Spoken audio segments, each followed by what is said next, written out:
Porque en mi boca hay un milagro. Dale al Señor un fuerte aplauso. A la gente que nos ve en casa también. Esta es casa de Dios. Su casa, lo estamos esperando con los brazos abiertos. Pueden tomar su lugar. Quiero que me acompañen a 1 de Tesalonicenses capítulo 5, verso 23. Y el mismo Dios de paz os santifique por completo, y todo vuestro ser, espíritu, alma y cuerpo, sea guardado irreprensible para la venida de nuestro Señor Jesucristo. ¿Cuántos de nosotros creemos en la venida del Señor Jesucristo? Muy bien. Si creemos en la venida del Señor Jesucristo, también podríamos creer que nuestro cuerpo, ojo aquí, nuestro cuerpo, nuestra alma y nuestro espíritu debe ser guardado, ¿qué? Irreprensible. En la mente están los pensamientos, en el alma reside la voluntad y obviamente en el cuerpo lo que el cuerpo tiene. Somos un ser trino, como Dios es Dios trino, Padre, Hijo y Espíritu Santo. Entonces nosotros debemos a veces nos enfocamos primero queremos milagros que tengan que ver con el cuerpo. Que Dios sane, que se lleve el cáncer, que quite los tumores, que se lleve los quistes, todo lo que nos ataca en el cuerpo, vamos luego a Dios a pedirle que nos sane. A una persona quizás más alejada del Señor a la hora de que esté enfermo y va a entrar a una operación, por ahí se echa una pequeña oración, ¿verdad? Dice, ay, Señor, ahí te acuerdas de mí, o ahí te acordás de mis hijos, te recomiendo a mi esposa que se case con uno que tenga más plata que yo, para que no pase las penas que yo le di, ¿verdad?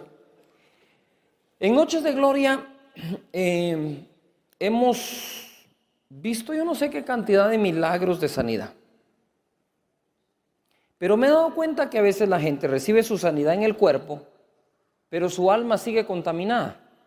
Yo les voy a contar esa anécdota. Estaba yo cuando recién comenzaron las Noches de Gloria y me puse a orar por las personas y tenía enfrente a la gente y una mujer levantó sus manos con una artritis deformativa así terrible, parecido a lo que vimos que el Señor sanó hace unos domingos atrás, torcidos. Yo le dije, se sana, y fue impresionante cómo los dedos se enderezaron, ¿verdad? ¿Cuántos han visto algo parecido, sanidades del Señor? Amén. Entonces se enderezaron. Y el Señor me habla y me dice, dile que perdone. Le dije, dice el Señor que debes de perdonar. En ese momento la mujer pegó un alarido, gritó, gimió, lloró y los dedos se volvieron a torcer. Porque aparte de ver que su cuerpo sane, deberíamos de ver que el alma sane. Y muchas cosas que nos pasan en el cuerpo vienen de adentro, se somatizan en el cuerpo. ¿Estamos de acuerdo acá? Mucho del estrés que tu cuerpo tiene realmente proviene del alma y de la mente. Y muchas enfermedades se ha comprobado que son psicosomáticas. Entonces, si nosotros lográramos sanar el alma, estaríamos garantizando una mejor salud corporal también. Obviamente hay que comer bien, dormir bien, hacer ejercicio, pero estamos hablando ahora de la otra área que puede provocarnos enfermedades, debilitarnos. De hecho, la Biblia dice, el buen ánimo del hombre ahuyenta la enfermedad. Ojo acá, no necesariamente es que quita la enfermedad adquirida, sino que mantiene lejos la enfermedad de que llegue. Por lo tanto, hay que tener ¿qué? Buen ánimo, como decía mi mamá, al mal tiempo, ¿qué? Buena cara. No está malo el consejo, no lo dijo Salomón, por lo menos no lo escribió, ¿verdad? Ahora, quiero que me acompañes a Isaías capítulo 61, verso 1. Y vamos a ver en esta serie que estoy enseñando de lo sobrenatural, de que existe lo sobrenatural dado por Dios para sanar el alma también, y no solo el cuerpo. Dice así, el Espíritu de Jehová el Señor está sobre mí, porque me ungió Jehová, me ha enviado a predicar buenas nuevas a los abatidos, a vendar a los quebrantados de corazón, a publicar libertad a los cautivos y a los presos apertura de la cárcel, a proclamar el año de la buena voluntad de Jehová y el día de venganza del Dios nuestro, a consolar a todos los enlutados, a ordenar que a los afligidos de Sión se les dé gloria en lugar de ceniza, óleo de gozo en lugar de luto, manto de alegría en lugar de espíritu angustiado, y serán llamados árboles de justicia, plantío de Jehová para gloria suya. Quiero que me pongan el verso 1 de nuevo, por favor, de ese capítulo. Dice: el Espíritu del Señor, o de Jehová el Señor, está sobre mí, porque me ungió Jehová, me ha enviado a predicar buenas nuevas a los abatidos. ¿A qué dice ahí?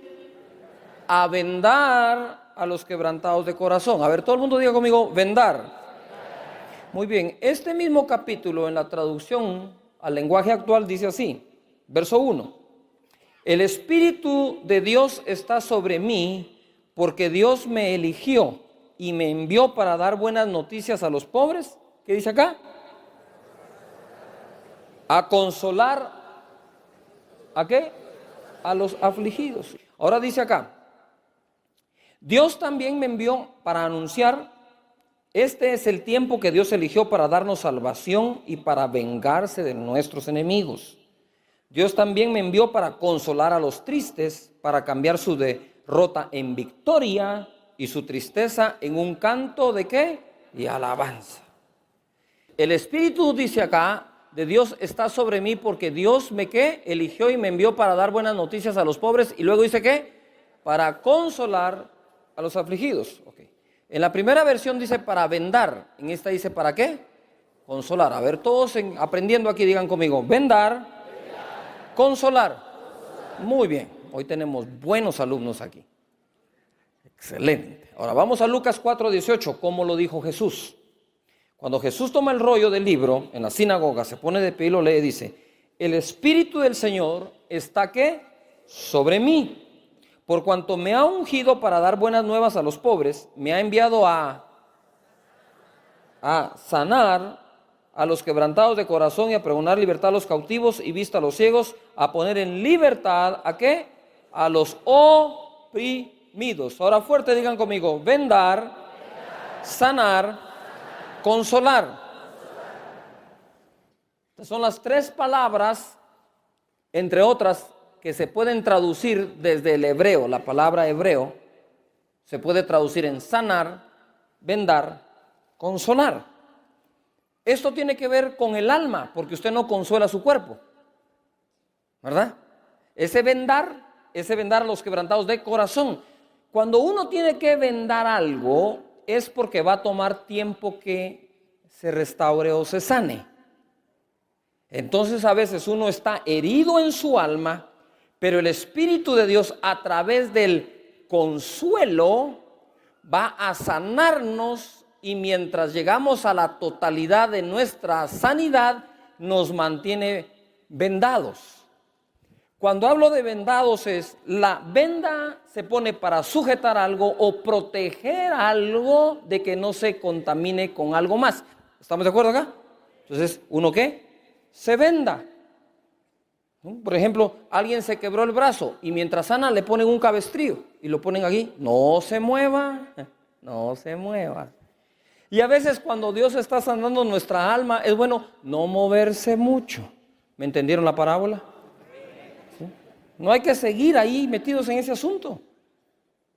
Muchas de las cosas que nos pasan por nuestro tipo de conducta. Y nuestro tipo de conducta está determinado por cuán saludable es nuestra alma.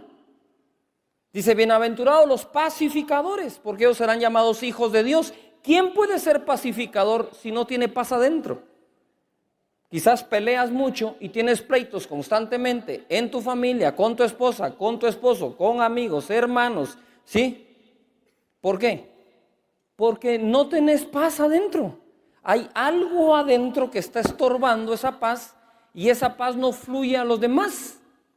Pero cuando el Señor viene con su Santo Espíritu, mira esto qué lindo, viene Dios y unge con su Espíritu a Jesús para que pueda sanar al quebrantado de corazón, vendarlo, consolarlo.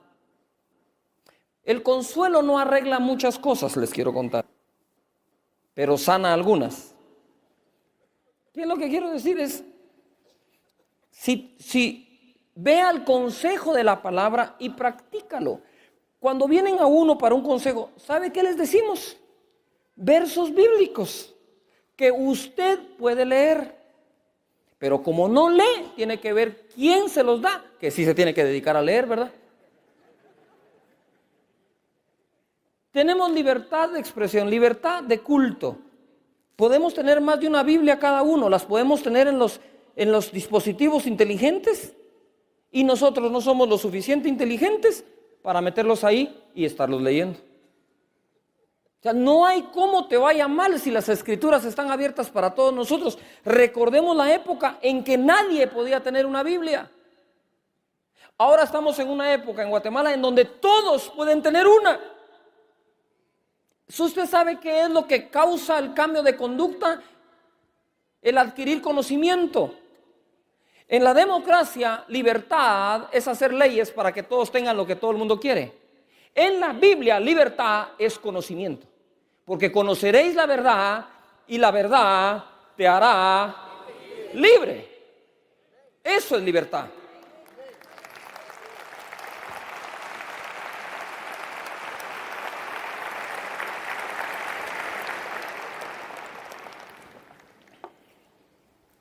Así que, de nuevo di conmigo, sanar, consolar, vendar. Lo que me dice que hay cosas en el alma que toma un tiempo que se terminen de sanar. Nosotros no deberíamos de ser personas con resentimientos en el corazón, amarguras en el corazón, envidias en el corazón. Usted sabe esas cosas mezcladas que sacan por la boca. Dice la Escritura, cuiden que ninguna raíz de amargura brote de entre ustedes y contamine al resto. Porque si tienes una pequeña herida ya y hablas con una persona amargada, las palabras de esa persona amargada van a detonar tu herida y te van a amargar también. La persona amargada nunca está contenta con ella misma. Nunca se siente bien. Nunca es feliz con él. Se quisieran dejar a sí mismos. Quisieran salir de la casa y que se quede usted. Él mismo, no sabe cómo lo hacen. Y jóvenes, no se enamoren de nadie que tenga amargura. Te va a contaminar. Es que papá, pobrecita, déjala que siga siendo pobrecita, hombre. Porque si no va a ser pobrecita y pobrecito vos también. No, hombre. ¿Por qué el Señor quiere sanar nuestra alma? Porque sanando nuestra alma con la unción de su Espíritu Santo, por eso es sobrenatural, un toque del Espíritu y eso se quita. Uno, nos llena de su gozo y se va la amargura. Óleo de gozo pondré sobre tu cabeza, dice el Señor. Si eso pasa, sana tu alma y al sanar tu alma, sana tus relaciones. Nos sana para sanar las relaciones. Mire Proverbios 6:35 en la traducción lenguaje actual, dice así. Ojo acá. Un marido ofendido, ¿qué dice ahí? No acepta nada a cambio. No se da por satisfecho ni con todo el oro del mundo. O sea, cuando una persona está ofendida, nada le satisface. No importa que tenga, tiene éxito, ¿verdad? Le aumentan el salario, le dan un bono, lo promueven y sigue igual. Porque eso que se lleva por dentro, hay que dejar que el Espíritu de Dios lo sane. Proverbios 18:19 dice, el hermano ofendido, ojo al que tenés a la par, es más tenaz que una ciudad fuerte. Y las contiendas de los hermanos son como cerrojos de alcázar. O sea, cuando el hermano está ofendido, aguas. Proverbios 18:19, lo mismo en traducción lenguaje actual dice, es más fácil derribar un muro que calmar al amigo ofendido. Ahora quiero hacer un paréntesis aquí, porque ¿qué nos ofende? Cuando no tenemos un alma sana, saludable, cualquier cosa nos ofende. Uno anda viendo cómo justificar cómo está. Y entonces en todo lo que pasa ve una ofensa. ¿Por qué me llamaste 5 minutos tarde? Y ni modo que a pedir perdón usted por eso. Perdóname mi vida. Cuando la persona está mal por dentro, cualquier cosa ofende. El problema es que nosotros creemos que las ofensas que nos hacen realmente son un pecado porque nosotros nos sentimos ofendidos. Pero nadie está pecando contra nosotros. El jefe te llama la atención por llegar tarde. No me quieren, ¿qué pasa? Llama por teléfono a su esposa. Vieras cómo está esta onda, qué ambiente el que hay aquí.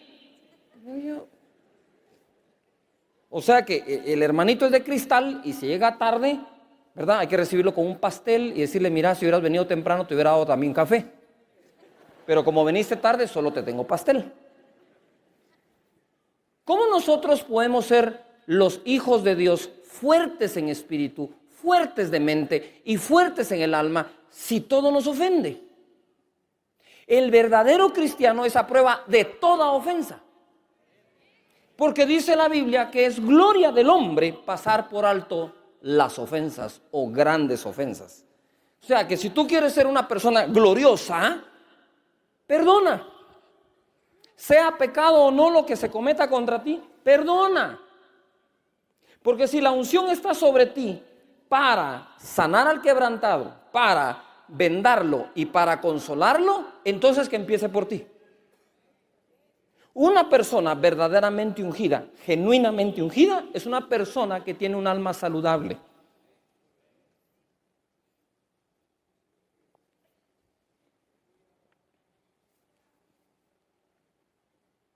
Yujo, tú no vas a desarrollar el liderazgo que necesitas si expones tu alma a cualquier cosa que tú llamas ofensa y por eso te sientes.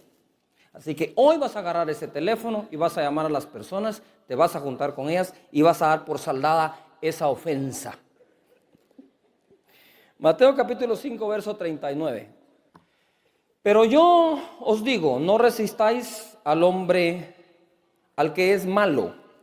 No lo resistan. Entre más se resiste, más duele. Antes a cualquiera que te hiere en la mejilla derecha, vuélvele también la otra. No dice devuélvele en la otra, dice vuélvele también la otra. Y al que quiera ponerte a pleito y quitarte la túnica, déjale también la capa. Y a cualquiera que te obligue a llevar carga por una milla, ve con el 2. Así que dice, al que te pida, dale. Y al que quiera tomar de ti prestado, no se lo rehuses. ¿Verdad? Y una vez usted dé prestado, olvídese. Es lo más saludable cuando uno presta. Darlo por olvidado desde el primer día. Porque después cuando llama para cobrar 3 meses después de lo que dijo que le iban a pagar, usted se vuelve el ogro y el malo que les está cobrando. Siempre le dan la vuelta. Entonces, a mí este pasaje yo no le encontraba sentido. Digo, Señor, ¿cómo tú querés esto? Me pega una mejilla y hay que poner la otra. No veo dónde se resuelva el problema. Y si te piden la túnica, entregales la capa. Y si te ponen a pleito por eso, si te obligan a llevar la carga una mía, llevarla 2. Note esto. Dice, cualquiera que te hiera, diga conmigo herir. Después dice, el que te ponga a pleito, digan todos pleito. Y después dice, el que te obligue, digan obligar. Entonces ahora repitamos esas palabras. Di conmigo, herir, pelear, obligar. Estas 3 cosas normalmente generan heridas. Un pleito deja heridas. Cuando lo obligan a uno, podrían dejar heridas. Y cuando a uno lo hieren, deja heridas. Entonces yo le pregunté, Señor, ¿por qué tú le dices al que te hiere una mejilla, pone la otra? Y el Señor, bendito Dios, me explicó en oración y me dice, porque cuando te hieren en una mejilla, eso va a pasar. Un poco de carne, ¿no? Tomate, fresco, pasa. Pero lo que dejó adentro en el alma, ¿cómo lo sacas? Entonces el Señor me dice, si te pegan en una mejilla y voluntariamente pones la otra, tendrás 2 mejillas heridas, pero el alma quedará sana. Si te ponen a pleito por quitarte la túnica, vas a quedarte bien enojado y, como decimos en Guata, mordido que te la quitaron. Pero si le entregas también la capa, sana lo que queda adentro. Y si alguien te obliga a trabajar 1 hora más, estás bravo. trabaja 2, porque esa segunda hora sana lo que en tu corazón quedó porque te obligaron a la primera. Es decir, es nuestra conducta de regreso a los que nos hieren lo que nos mantiene saludables. Eso te mantiene saludable. Quizás no es lo que te sana en este momento, porque no pusiste la otra mejilla, no entregaste la capa, ni caminaste la mía extra.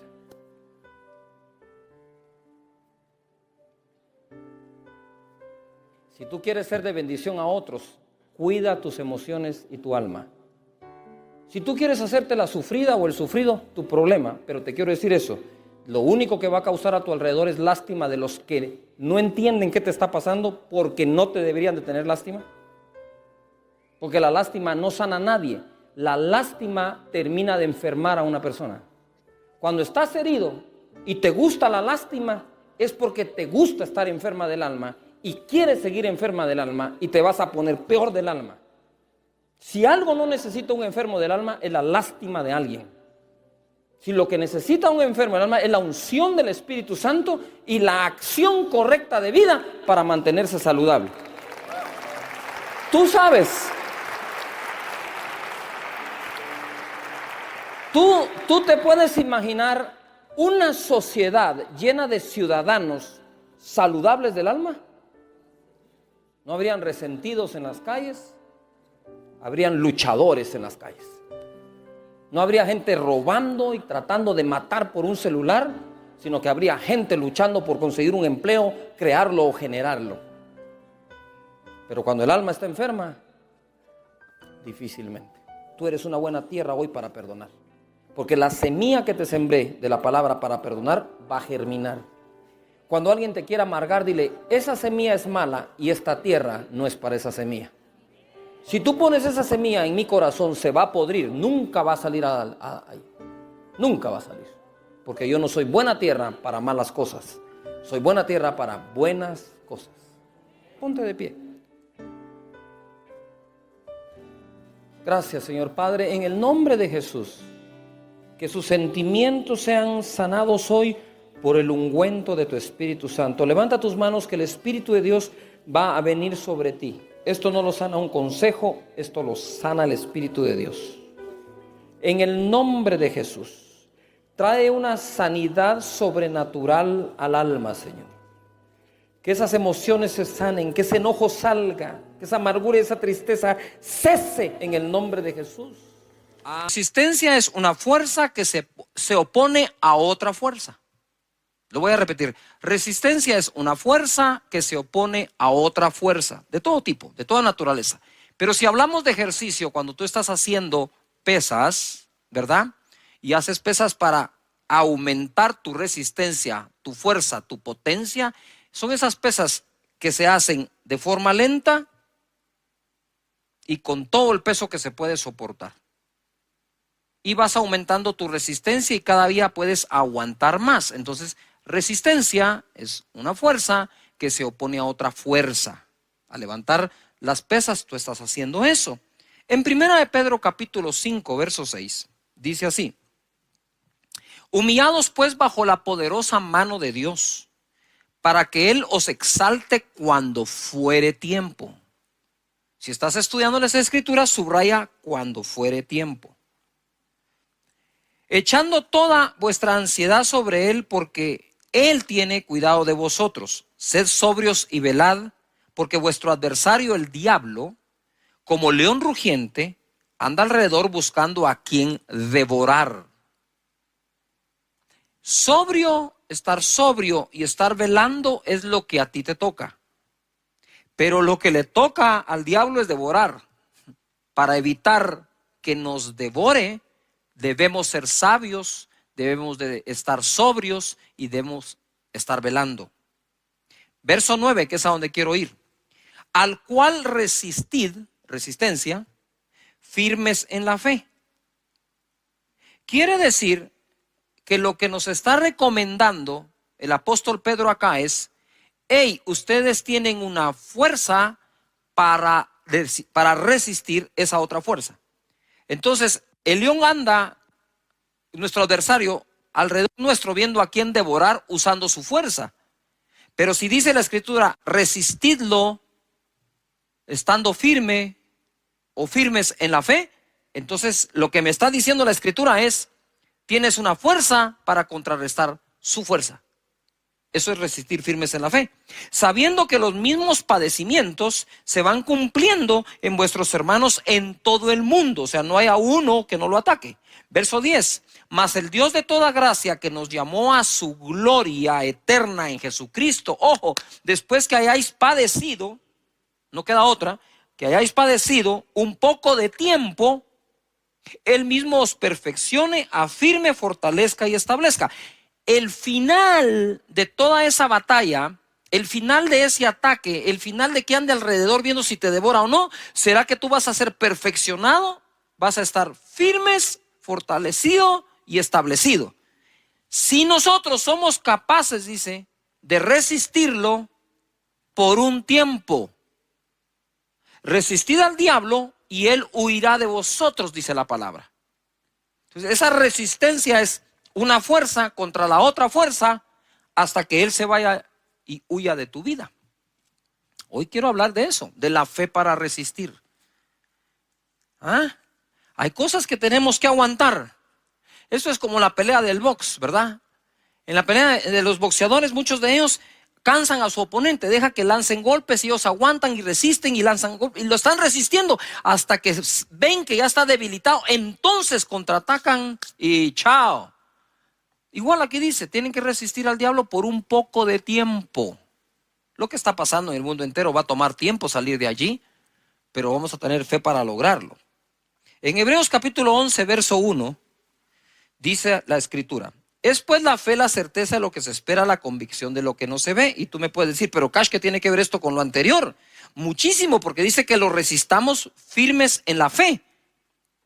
No dice que lo resistamos firmes en nuestra propia fuerza, sino en la fe. Es pues la certeza de lo que se espera, la convicción de lo que no se ve. Otra versión dice las realidades, es estar convencido de las realidades que no se ven. No se ven, pero son realidades. Estamos siendo atacados por las realidades que vemos. Pero debemos resistir confiando y creyendo en las realidades que no vemos. Por la fe se ven. Verso 2, porque por ella alcanzaron buen testimonio los antiguos. Por la fe entendemos haber sido constituido el universo por la palabra de Dios, de modo que lo que se ve fue hecho de lo que no se veía. Entonces, ojo aquí, pongamos atención. Estamos siendo atacados por las cosas que se ven y vamos a estar firmes resistiendo todo eso, creyendo en las realidades que no se ven. Pero ojo, pero pronto de lo que no ves, pero crees, será hecho lo que verás, lo llegarás a ver. Por eso cito la fe. Y hablando de la fe, la Escritura me enseña que por la fe es que los antiguos alcanzaron buen testimonio. Ahora, si nosotros estamos en la era de la fe y de la gracia, pues deberíamos de ser tan exitosos y aún más que aquellos en aquella época, todo lo que lograron, lo lograron por la fe. Aún fueron justificados delante de Dios por medio de la fe. Hebreos capítulo 11, verso 8. Quiero hablar del padre de la fe. Abraham, cuando yo llegue al cielo por la gracia y misericordia de Dios, si me deja entrar, lo primero que voy a hacer, entre otras cosas, es conocer a todos estos que están en Hebreos 11. Y hay que empezar por el padre de esa fe, que es nuestro padre Abraham. Por la fe Abraham, siendo llamado, obedeció para salir al lugar que había de recibir como herencia y salió sin saber a dónde iba. Por la fe habitó como extranjero en la tierra prometida, como en tierra ajena, morando en tiendas con Isaac y Jacob, coherederos de la misma promesa, porque esperaba la ciudad que tiene fundamentos, cuyo arquitecto y constructor es Dios. Por la fe también Sara, siendo estéril, recibió fuerza para concebir y dio a luz aún fuera del tiempo de la edad, porque creyó que era fiel quien lo había prometido. Por lo cual también de uno y ese ya casi muerto, salieron como las estrellas del cielo en multitud y como la arena innumerable que está a la orilla del mar. Debemos tener una fe para resistir, pero debemos tener una fe para recibir. Son dos cosas diferentes.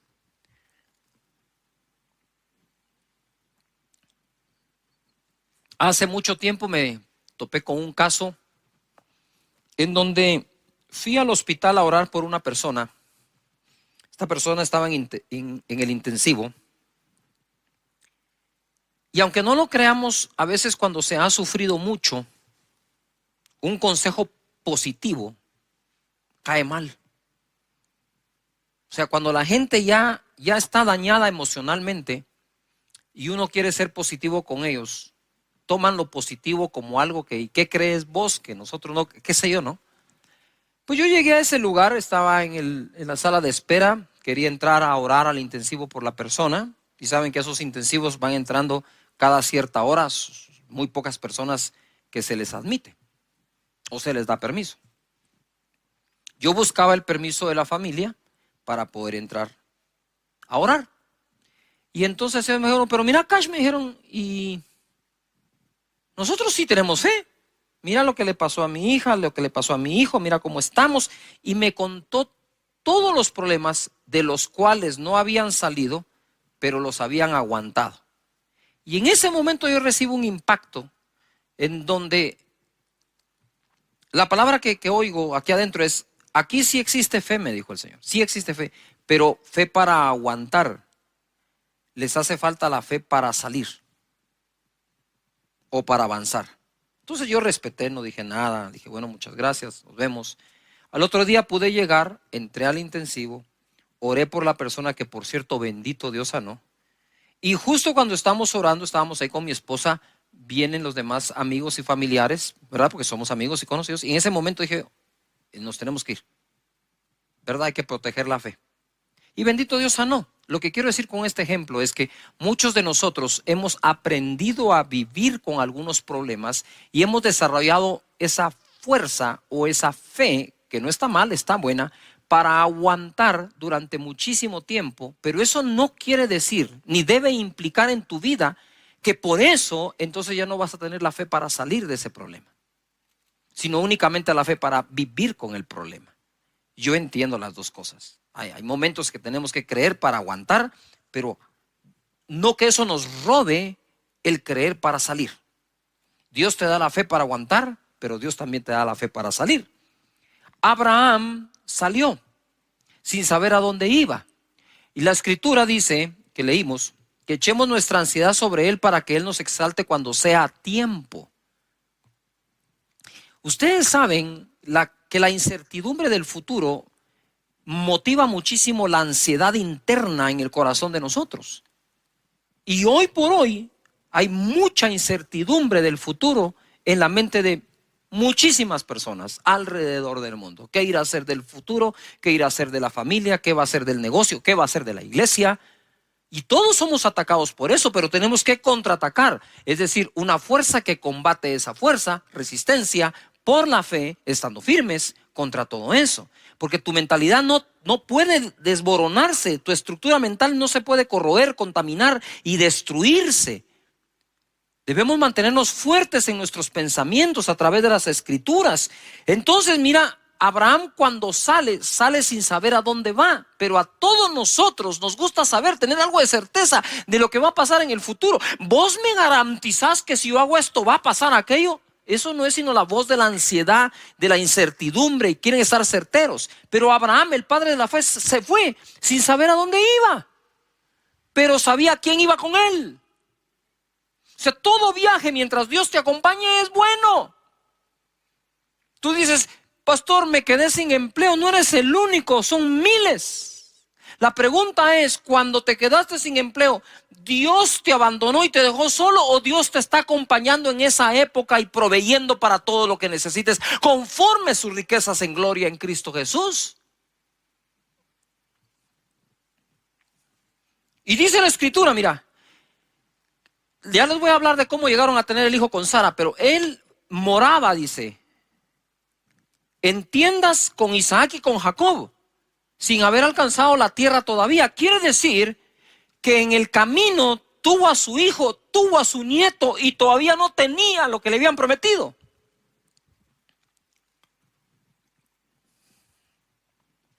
Pero si tienes un destino a dónde ir, no hay manera de alcanzarlo si paras de caminar. Si paro de caminar y si me detengo, el destino no va a venir a mí. Yo tengo que seguir caminando para alcanzarlo. Sara recibió fuerza para concebir, porque creyó que era fiel quien lo había prometido. Y Abraham, ya casi muerto, de él salió una multitud. Yo escribí esto: hoy muchos tienden a querer asegurar su futuro antes de moverse hacia dicho tiempo. Exigimos demasiado la certeza de cosas antes de tomar decisiones.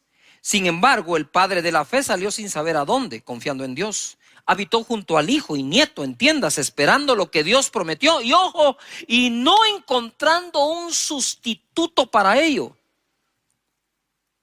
Él esperaba esa ciudad diseñada por Dios. Y en el camino pudo haber tenido muchas ofertas para sustituir aquello en lo que estaba creyendo. Tú no puedes aceptar sustitutos de la promesa que Dios te ha hecho a ti. Debes continuar estando firme, resistiendo, aguantando, creyendo hasta alcanzar lo que te prometió Dios. Pero muchos en el camino encuentran sustitutos a lo que Dios prometió.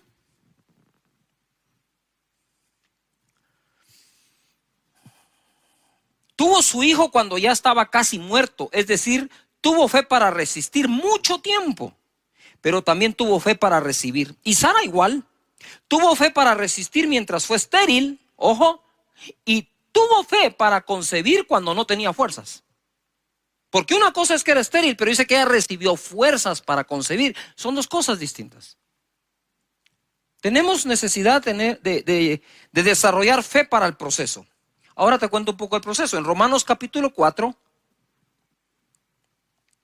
y verso 17. Como está escrito, eso subráyenlo. Te he puesto por padre de muchas gentes delante de Dios, a quien creyó, el cual da vida a los muertos y ama las cosas que no son como si fuesen. Este es el proceso. Abraham no se llamaba Abraham, se llamaba Abram. Abram quiere decir el padre es exaltado. Viene Dios y le dice: ya no te llamarás Abram, te voy a poner esta H aquí en medio, te llamarás Abraham, que quiere decir padre de multitudes. Pero Dios llamó a Abraham padre de multitudes sin tener ni un solo hijo. Porque Él llama las cosas que no son como que si fuesen. Y es ahí donde tenemos que resistir a la burla y la argumentación que muchos tienen contra lo que nosotros creemos y nuestra fe. ¿Tú crees que Dios abrió el mar rojo? Pues alguien se va a burlar y dice: ¿cómo se te ocurre? ¿Crees que Jericó se cayó dándole vueltas hasta que se derribaron los muros? ¿Tú crees que Jesús sanaba enfermos de lejos, a los leprosos, sin ni siquiera tocarlos, diciéndole que fueran al sacerdote? ¿Crees que Pedro caminó sobre el agua? Pues esas cosas a la mente de mucha gente son ridículas, y entonces nos tratan de ridiculizar en nuestra fe. Pues lo mismo le pasó a Abraham.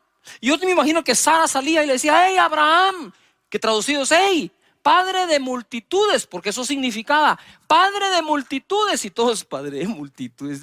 Ya está viejito, ya no puede. Sabemos que el otro es estéril, y encima de eso, orgulloso, ¿verdad? Prepotente, padre de multitudes. ¿Qué se cree este?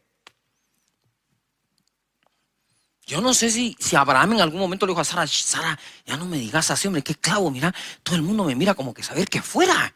Pues que te vean como lo que sos padre de multitudes, ponete las pilas.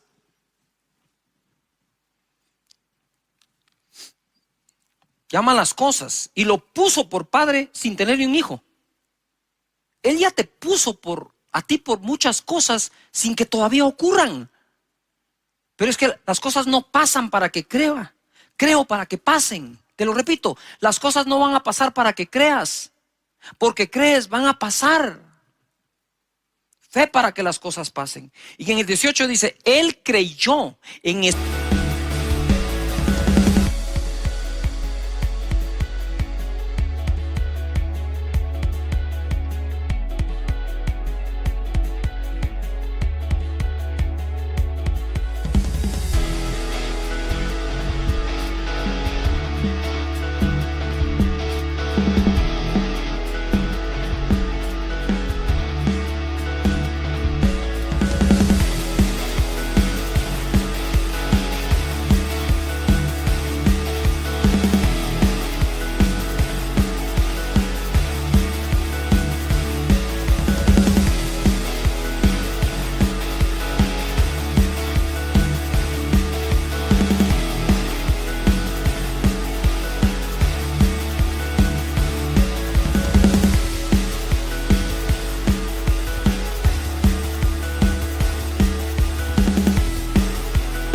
Esperanza contra esperanza para llegar a ser padre de muchas gentes, conforme a lo que se le había dicho, así será tu descendencia. Nota esto, él creyó, se esforzó de esperanza en esperanza para llegar a ser lo que se le había dicho.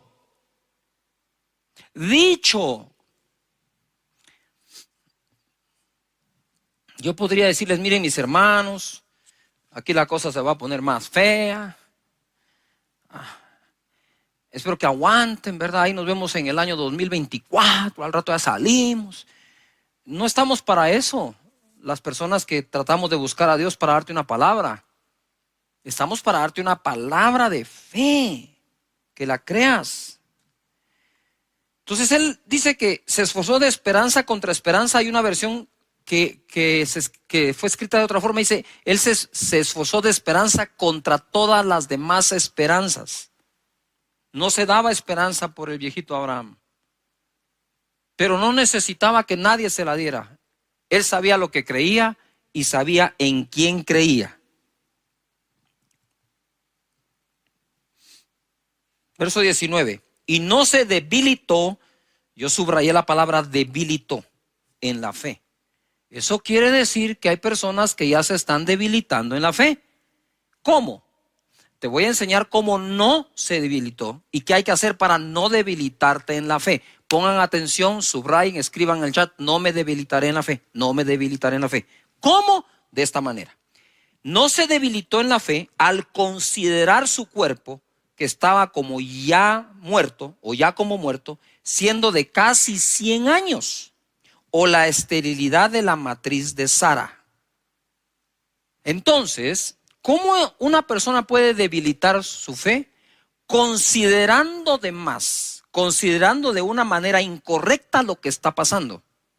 Entonces Abraham dice, voy a llegar a ser, lucho contra todas las esperanzas, voy a llegar a ser el padre de multitudes que Dios dijo que ya soy, hasta me cambió el nombre. Ya yo soy un padre de multitudes y todos. ¿Y dónde está el hijo? Ustedes espérense. Tranquilos, de que lo fabrico. Pero si ya tenés 100 años, entonces, ojo a lo que voy a decir con muchísimo respeto. Abraham, a sus 100 años, dice que no consideró su cuerpo como ya muerto. Y se recuerdan que dice, y ya de él que estaba casi muerto, entonces de ahí sacó una multitud.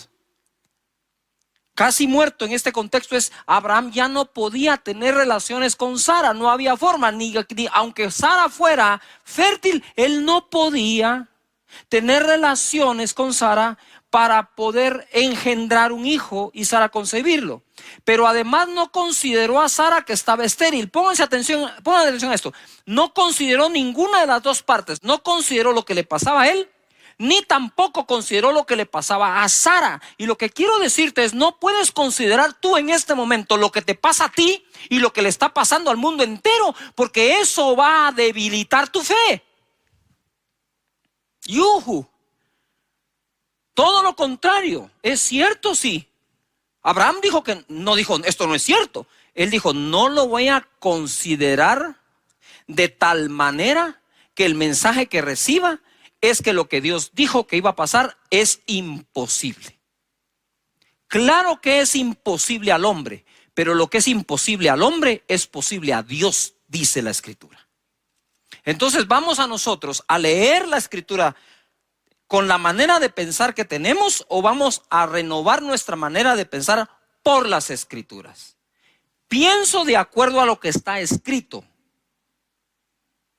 Yujo. Esto está demasiado bueno. No se debilitó al considerar. Entonces, ¿qué hago yo para no debilitarme en la fe? Es no considerar de más todo lo que está ocurriendo. Porque afuera, sí, hay realidades que se ven, pero están escritas para ti realidades que se llegarán a ver. Gloria a Dios. ¿Saben qué? Yo después de predicar este mensaje me voy a sentar a oírme. 20 dice, tampoco, todos pongan en algún lugar, tampoco, no me debilito y tampoco, dice, dudó por incredulidad. Es que una vez se debilita la fe, lo que viene es la incredulidad. No se debilitó por incredulidad de la promesa de Dios, sino que se fortaleció en fe, dando gloria a Dios, plenamente convencido. ¡Wow! Esto es una fe para el proceso. De cuando Dios te hable a cuando Dios ocurra, pueden pasar días, semanas, meses, años o generaciones. No vamos a tapar el sol con un dedo. Puede ocurrir. Pero como he dicho yo, si lo que Dios me prometió no se cumple mientras yo estoy vivo, mi mayor herencia va a ser decirle a mis hijos, se va a cumplir mientras tú estés vivo. Y si no se cumple, le vas a decir a mis nietos que se va a cumplir mientras ellos están vivos, porque así fue como Abraham pasó su fe a Isaac y a Jacob.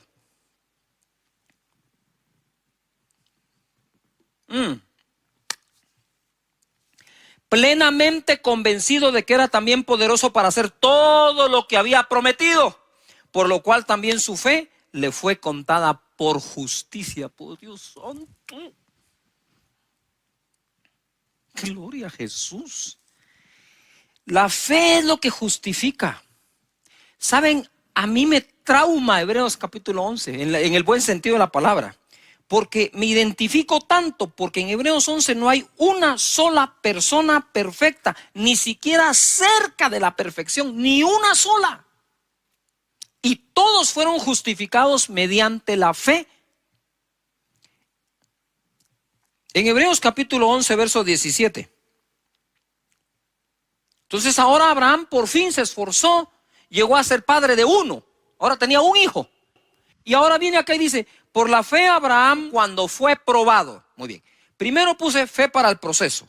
Ahora escribe fe para la prueba. Porque tu proceso pareciera terminar cuando se cumplió una promesa, pero quizás después de cumplirse la promesa vendrá una prueba. Y dice, por la fe Abraham cuando fue probado, ofreció, escribe la palabra ofrecer, ofreció a Isaac, el que había recibido las promesas. De nuevo, ofrecía su unigénito. Por eso es que yo le digo, subrayen la palabra ofreció, ofrecer, porque es clave, se está repitiendo. Fue probado, ofreció a Isaac, su único, al que ofrecía.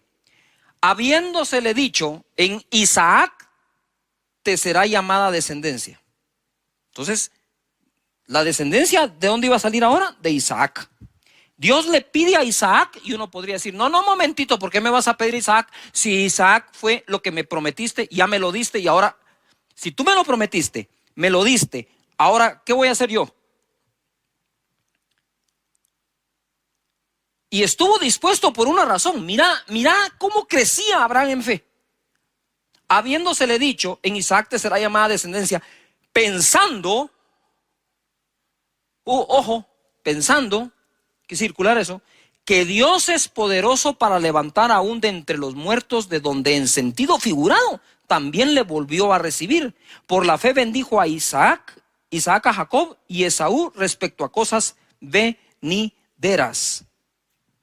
Ay, Padre eterno, no sé qué más decirles. Gracias, Señor Jesús. ¿Verdad? Fe para el proceso, fe para la prueba, fe para volver. Lucas capítulo 22, verso 31. Dijo también el Señor, Simón, Simón, he aquí Satanás os ha pedido para zarandearos como a trigo. Pero yo he rogado por ti que tu fe no falte. De nuevo, fe. Y tú, una vez vuelto, confirma a tus hermanos. Lo que quiero decir con esto es que probablemente personas que me están oyendo ahora ya perdieron algo o mucho.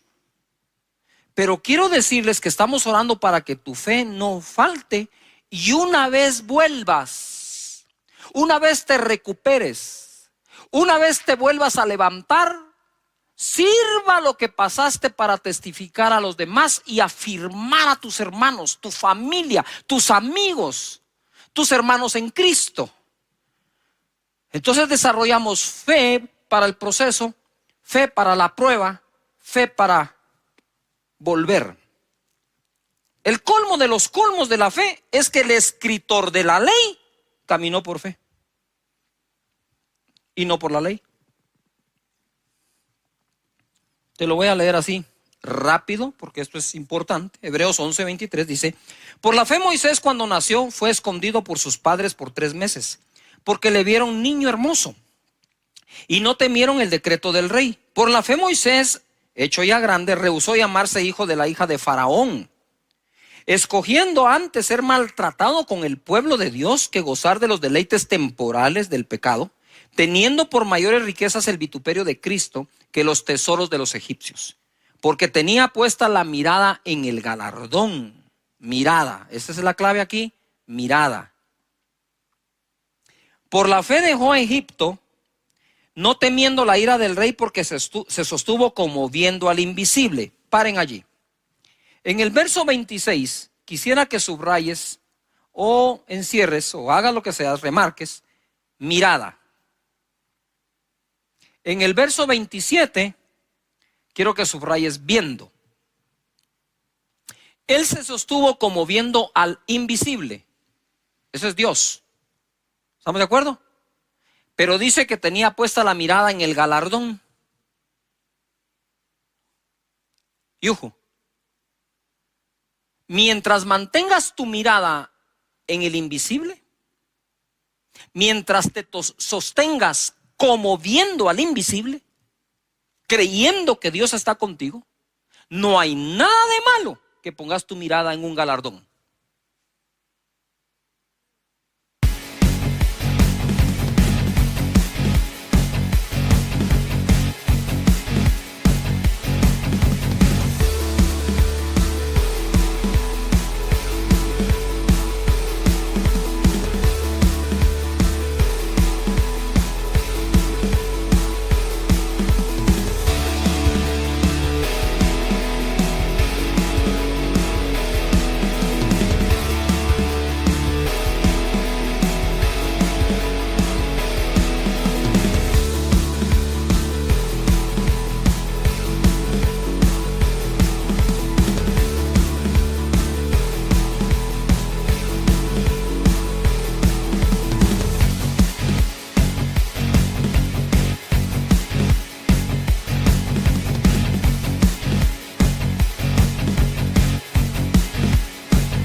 Yuju. No hay nada de malo que pongas tu mirada en estos tiempos en decir, yo creo que en estos tiempos tan malos, mis finanzas se pueden multiplicar. Y la gente dice, deja de ver eso. Sí, pero es que yo me sostengo viendo al invisible. Moisés se sostuvo viendo ¿a quién? Al invisible. Pero puso su mirada ¿en dónde? En el galardón. Me encantan esos versos porque rompen con la religiosidad. Tú puedes decir, no, eso no es así. Claro, porque tú estás leyendo de acuerdo a lo que ya pensabas, no estás pensando de acuerdo a lo que estás leyendo. Si pensamos de acuerdo a lo que leemos, no hay nada de malo, ahí está escrito. Y es Moisés, autor de la ley, justificado por la fe. Digo yo, Moisés, ¿qué haces aquí en Hebreos 11? Si tú eres autor de la ley. Sí, pero aunque escribió la ley, solo se puede salvar por la fe. Por la fe celebró la Pascua, dice, y la aspersión de la sangre, para que el que destruía a los primogénitos no los tocase a ellos, y declaramos y creemos que no va a tocar nuestra morada todo esto. Por la fe pasaron el mar Rojo como por tierra seca, e intentando los egipcios hacer lo mismo, fueron ahogados. Es que miren, hay fórmulas que no le van a funcionar, sino solo a los que creen en Dios y su palabra. Hebreos 11:32. ¿Y qué más digo? Porque el tiempo me faltaría contando de Gedeón, de Barak, de Sansón, de Jefté, de David. Todos ellos tuvieron fe para aguantar, tuvieron fe para resistir, pero tuvieron fe para triunfar. Gedeón estaba escondiendo en el lagar el trigo, porque los madianitas venían y lo saqueaban, y el pueblo del Señor estuvo seguro en Gosén. Ahí está, en Gosén el pueblo, y está escondiendo el trigo Gedeón. Tuvo fe para aguantar, pero un día el Señor le va a dar la victoria. Después de que él viene, se le presenta, Gedeón le ofrenda y entonces le revela la estrategia. Gedeón tenía 32,000 personas y en un solo día le diezmó el ejército, y en otra instrucción de 32,000 personas, Gedeón se quedó con 300. ¿Qué era eso para combatir a los madianitas? Y Dios le dijo: son muchos y no van a glorificar a Dios, se van a gloriar en sus propias fuerzas. Así que le quitó Dios. A veces Dios quita, entre comillas, para poder ser Él glorificado y que tú lo conozcas más, y que para Él no hay nada imposible. ¿Qué ocurre acá? Se queda con 300 y termina venciendo a los madianitas, donde los mismos ellos mismos se confunden entre ellos y se matan a espada entre ellos. No tuvo que hacer nada más Gedeón que obedecer a Dios. Es impresionante cómo alguien puede tener fe para aguantar y a veces le falta fe para salir. Tienen fe para resistir y les falta fe para triunfar. Te repito de nuevo ahora: el boxeador puede hacer que su enemigo se canse dándole golpes, aguantando los golpes, y una vez agotado el enemigo, contraataca. Resistamos, dice, en la fe, fuerza que combate otra fuerza. Gedeón empezó a poner excusas: no, yo soy pobre, el menor de mis hermanos. Pues si dice la Biblia que todo el pueblo empobrecía, no había nada extraordinario en que lo fuera también. Pero Dios los sacó de pobre a conquistar la tierra de Madián. Fe para triunfar. Y en Hebreos capítulo 11, porque es lo que estuvimos leyendo, verso 4, se registra la primera obra de fe que la humanidad hizo. La primera obra de fe que la humanidad hizo. Verso 4: por la fe, Abel ofreció a Dios más excelente sacrificio que Caín, por lo cual alcanzó testimonio que era justo, dando Dios testimonio de sus ofrendas, y muerto aún habla por ella. Si ofrendar no fuera importante, ¿por qué la primera obra de fe que se registra, que la humanidad hizo como tal, fue la ofrenda de Abel,